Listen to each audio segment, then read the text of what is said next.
Hey everybody, we're back. I know how excited you must be. Um, but right now we're going to talk about the atmosphere. Um, and it's going to have to do with weather and climate. There's so much we can talk about with the atmosphere, with weather, with climate. So we're going to kind of try to break this up into a couple parts. And you'll have different things that you'll be doing related to what we were talking about. So you'll see some vocab, you'll see some like things that you're going to need to put in your notes. So let's get started. We're going to break this unit up, like these notes up, because there's a lot. There's a lot of really good information, and you'll see these posted on Google Classroom that you can go through and look at and reference whenever you need to. Um, just in general, like you should like try to take notes and stuff, especially if you see like a red slide. Those are ones that definitely need to go in your notebook, but you should kind of like take some notes. Okay, so when you're writing notes of important things, like it's going to be like you'll see an assignment for a notebook check. You can take a picture, that sort of thing, and that's going to be part of your grade. I know it kind of makes us think back to when we were online the whole time. Oof. So I'm going to try to, like I said, make sure that you guys are doing a variety of different things, even when I'm not here, as best as I can for you. And we'll do more and different stuff when I am back. So just to remind you what notes should look like. You take notes not because like it's for a grade. It's to help you remember the information that you're writing about. So you should try to like make it so you can read it. You might need to like indent something. It might be like, oh, here's the heading. Let me put it underneath there. You might want to skip lines between different like important information. Don't skip a page. Don't just like write on one page and then this notebook also has math in it or English in it because you're going to get confused. Your notebook should literally be like a book. You wouldn't flip back and forth between pages in a book. Well, unless it's one of those choose your own adventure books, but you wouldn't flip everywhere in just a regular book. You want to go page to page to page. I also recommend like don't like on a new day, don't just start a new page. Just skip a little bit, put the date on there, because you might need that paper. If you got to draw something, like take a minute and like draw it. Like it's not gonna be hard. If I ask you to draw something, it's gonna be like draw this circle. But make sure you take your time and do it right, so you have something to look at when you have to study. So, I mean, if you make a little graph or something, make it look nice. So that's just my advice for you. It's not just for this class. Use that for like all your classes. And if you're going to decide to go to college, boy, is that going to help you then. Trust me. And in fact, a spoiler, you'll end up seeing maybe what day it is. But I write in my notebook all the time. These are the things that tell me what I need to do for the day. So I got to keep it neat and organized so I know what I've done. And then if someone's like, oh, this didn't happen, I'm like, well, let me go back in my notebook. I'm like, here it is on this day. It happened. So those notes are for you, like for you to use. So you should study them. Trust me. I've been in school a long time, taken school. Trust me on this one. Okay. So anyway, back to reality. Let's talk about weather and climate. So weather's kind of cool, right? What are we going to talk about? We're going to talk about weather and climate. You don't say. You said like 3 times yourself. Yeah, I know. But we're also going to talk about the atmosphere, which is the air around us, air quality, very important. The ozone layer, very important. Air pressure, probably something you never thought about, but affects weather. What is a front? I get annoyed with those. Wind, where does wind come from? What is it? Global winds and how do they like affect climate? Dangerous weather. Ooh, that's kind of exciting. Light and temperature. Seasons. Don't you love it? Look at that. Why we have seasons. We're in winter right now. My least favorite. And why do we have those? And why is it different in the southern hemisphere? Clouds. You'll see it's over there. I've got my little cloud chart so you can kind of look at some like different clouds. There's tons of different. Take a minute. Go outside. Not right this second, okay? Don't get up and walk out the room. Oh my gosh, this poor lady would be probably so upset. But take a minute today. Look at the clouds. Look at clouds tomorrow. See what you notice in the sky. That's the whole sky covered in clouds? Is it like fluffy clouds? Are they little skinny clouds? Meteorology. Look at that cool guy. but like studying like weather and reporting it. The greenhouse effect, oh my gosh, so important. And climate change, oh my gosh, so important. There's a lot of really important, relevant things in this unit. And lastly, biomes. Why do we have those? You've probably studied them in 8th grade. I didn't really talk too much about them in bio, even though it's a biome. So we'll kind of cover them here. So this is a big unit. We'll go through lots and lots of stuff. You'll do some stuff on your own. You'll do some stuff with me. Um, I'm thinking about it. Maybe I'll have you guys do a little biome project. What a great idea. So don't worry about that. Skip. Okay, so this is what I wanted to do with you guys. But when you go outside today, whenever, or this morning, kind of think about like what you think the weather's going to be like, or what's the weather like now. And so if I can just look it up on my phone. I know, but think about what the weather's going to be like and why you would say that without using your phone, like based on what it was like when you were outside this morning, or what it's like right now out the window, or anything like that. Why do you think the weather's going to be what it'll be? My phone told me. Besides your phone. Hey, look, it's our planet. All right, the atmosphere. What's it like? It's driven by the sun. So the reason why we have winds and clouds and anything is because of the sun. It sustains life. You're literally in the atmosphere right this moment. It's thin. It circulates matter. So like air is matter. Okay, it's made of particles. There's water vapor in there. There's clouds that are made of water vapor. There's stuff in the air and energy, so heat. It changes over time. And understanding it holds the key to the past, present, and future. Ooh, so the atmosphere is it's kind of a big deal. Okay, so this is something, see the red, that you're going to want to have in your notes for sure. So what is weather? It's the state of the atmosphere. And okay, wait, hold on. What's this atmosphere that you keep saying? Whatever it is. It's thin. It sustains life. Okay, but the atmosphere is the layer of gas that surrounds our planet. It's super thin. Like if you had like a globe, like imagine like a globe.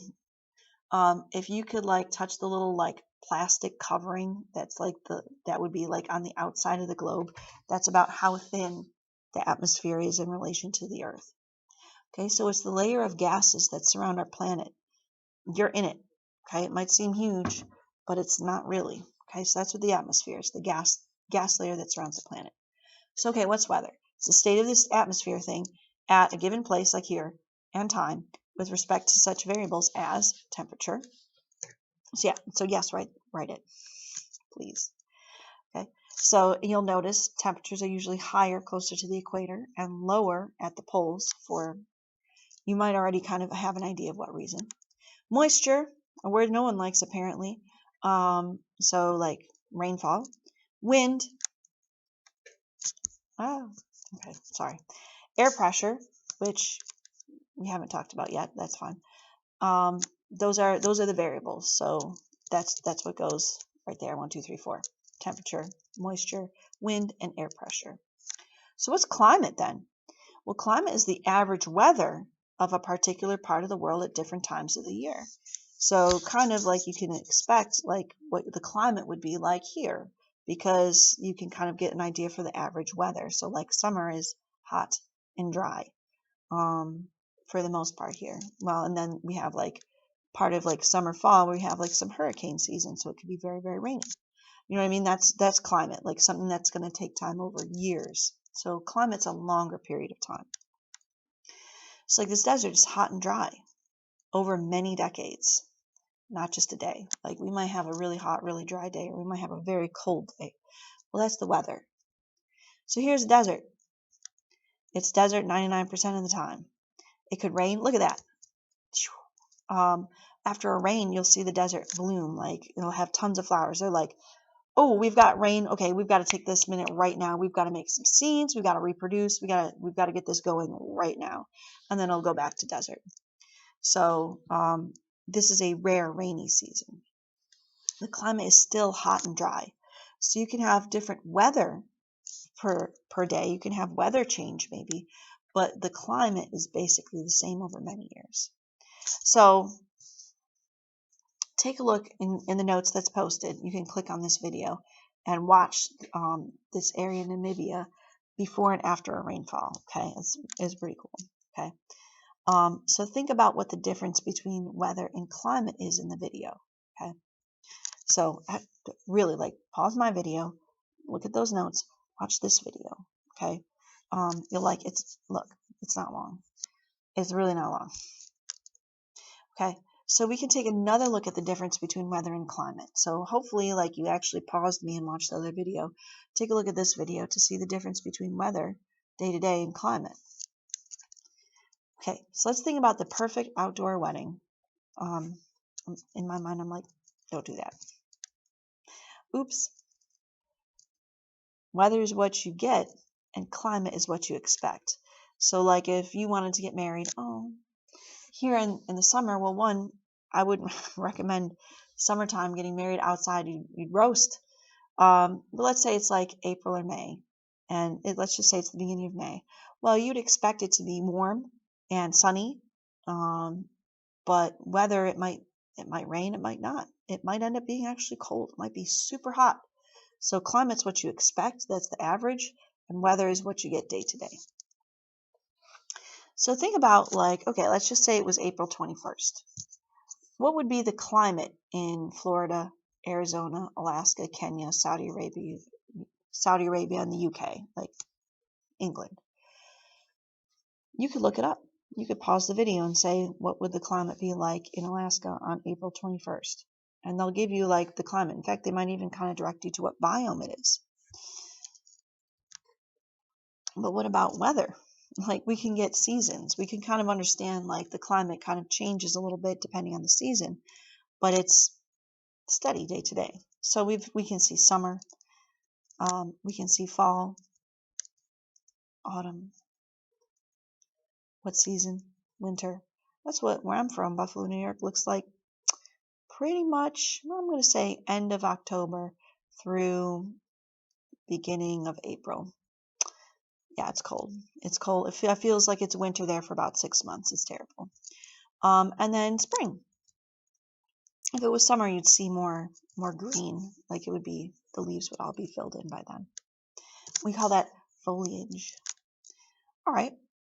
So, but in another part of the world, what season is this? It's the dry season. Okay, so I want you to think about that. In other parts of the world, when we talk about climate, we might not be talking about this. There's different ways to describe things that are going on in different parts of the world because they don't maybe experience the seasons as we do. And then here, this would be the wet or rainy season. Here in India, this would be the monsoon season, where they get strong winds coming from west to east, and it's going to be extremely rainy there. And in fact, they cause these large storms that they call monsoons. What about in Antarctica? It's summer. It's like Buffalo in the summer. What about now? It's winter. Antarctica only has summer and winter. It doesn't have spring or fall, based on the amount of sunlight it gets because it's at the South Pole. And their summer and winter look a lot alike. Actually, I should change this picture because winter in Antarctica would be dark, very, very dark, like nighttime dark, or cold and colder, kind of like Buffalo, New York. Hey, remember that atmosphere thing? The atmosphere, it's driven by the sun, it sustains life, it's thin, super thin. Okay, so let's get to what we're going to be working on for a little while. We're going to be kind of talking about the atmosphere, and you guys got to know the layers of the atmosphere. So we talked about what weather and climate is. Let's kind of get an idea of the atmosphere. It's the starting point for Earth, basically. See the little lines on there? Hold on. See, they're not there. Boop, now they're there. So it's kind of like, where does Earth start and space end? Okay, it starts at the atmosphere. And the atmosphere isn't like, it just suddenly doesn't just like, we're here, it's the atmosphere. The gases get thinner and thinner and thinner as soon as you get to space, and there's a point where we're like, yeah, it's not atmosphere anymore, we're in space now. Okay, so that thin layer, we're not even looking at our whole planet, so it's like, boop, that's our atmosphere. So what is the atmosphere? You should write this. Remember, if there's red in the background, you should definitely have that in your notes. The atmosphere is a layer of gases surrounding the Earth. Our atmosphere is mostly nitrogen and oxygen. That's why we have a nice, pretty blue sky. Okay, it's because of the nitrogen in our atmosphere. It's like 70-some% nitrogen and 20-some% oxygen. And then everything else is like other gases. So it's very, very, very, very, very, very thin. Okay, where does it come from? Greek. Atmos means vapor, and spheria means like a ball. It's the ball of gas surrounding us. So,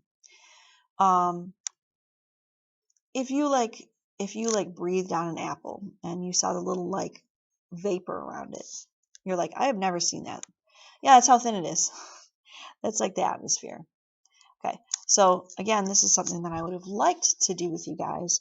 You can try to do this in your notes. You can try to draw a circle.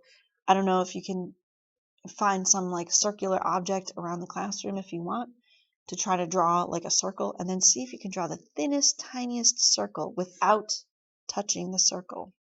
So you can't like draw, like if you're drawing, you can't like go into the circle. See if you can do it. What's the thinnest circle you can draw? Take a minute. So you draw a circle and see if you can trace it, make the thinnest, teeniest, tiniest circle you can around it without touching the circle.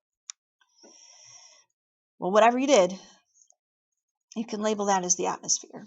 Okay, so the circle is the Earth. And that tiny, tiny, tiny little thin thing that you drew, like this blue line around this white circle, that's your atmosphere. Okay, so your little label drawing in your notebook could look something like this. So here's what it really looks like. There's the Earth and the Moon, and there's our thin little atmosphere. The Moon has no atmosphere. So that's why when you see pictures from when we sent astronauts on the Moon, it looks like nighttime all the time. There's no atmosphere. So what's the deal with our atmosphere? It's thin. I've said that a bunch of times. But because it's so thin, it's vulnerable to change. What does that mean? So if we keep putting stuff into our atmosphere, we're going to change the atmosphere, something like carbon dioxide. So we need to be very careful about what gases we emit from factories, cars, wherever else, because the atmosphere is very vulnerable. Because even though it might seem humongous and it stretches around the whole world, compared to the Earth, it's very thin. So let's talk about the importance of the atmosphere. So you can put that in your notes. We'll write some stuff down. It keeps the planet warm, which is the greenhouse effect. I thought that was a bad thing, Miss Huff. Look at you knowing stuff. Yes and no. Okay, let's take a quick pause to talk about the greenhouse effect. I've got a video I'll show you guys. A good one. If you had me for bio, I probably showed it to you. But anyway, so the greenhouse, if you've ever been into a greenhouse, you know it's warmer. So heat is trapped in a greenhouse. Our atmosphere traps heat from the sun, which is good. I mean, space is really cold, like really cold, like absolute zero cold. So the fact that our atmosphere traps heat and makes the planet warm enough that we have liquid water, that's going to sustain life. So we need the atmosphere. We need to maintain that amount of heat. That's a good thing.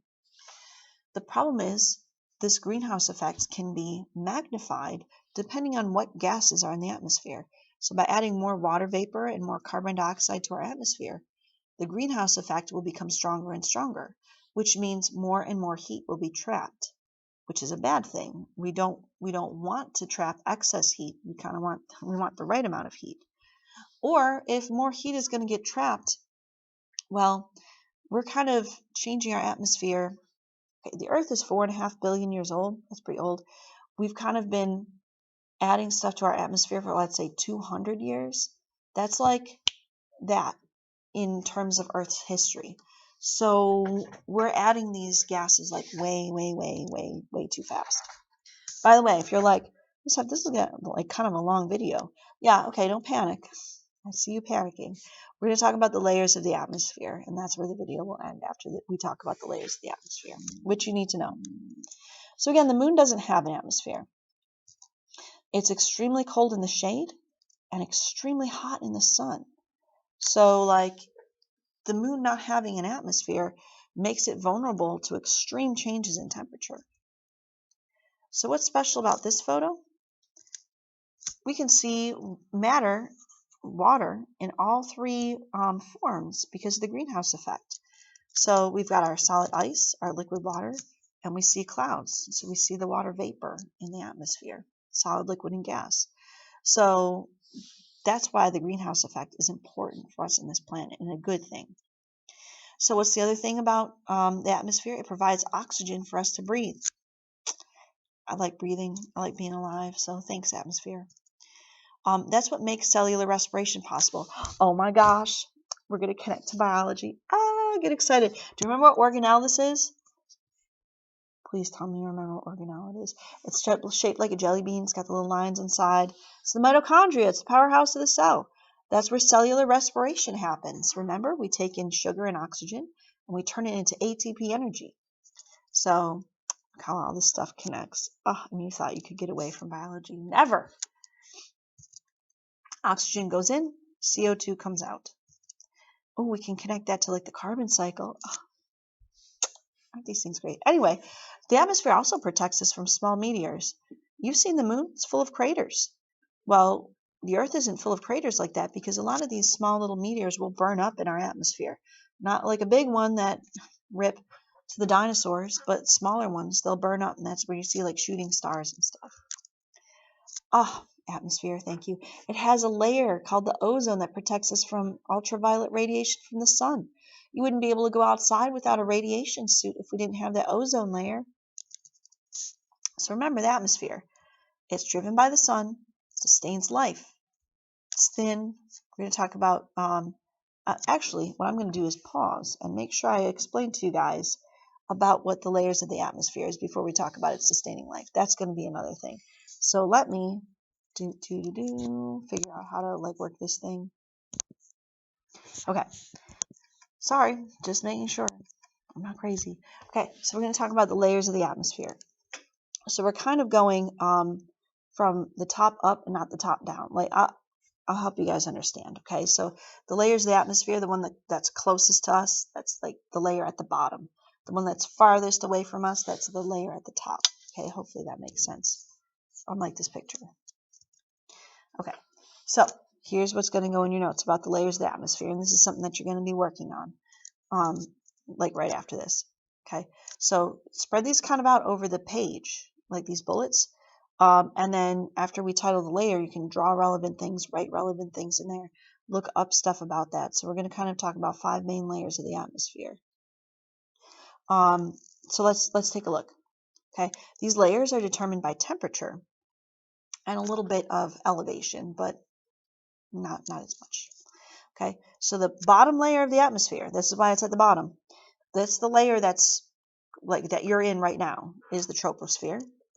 Weather occurs here. Okay, so just to remind you, this is at the bottom because that's the one that's closest to the Earth. Okay, so you have to put, if you want to draw at the very bottom of your page, like a little thing that says Earth's surface or something, so you know that the troposphere is just like right above it. Whatever you got to do.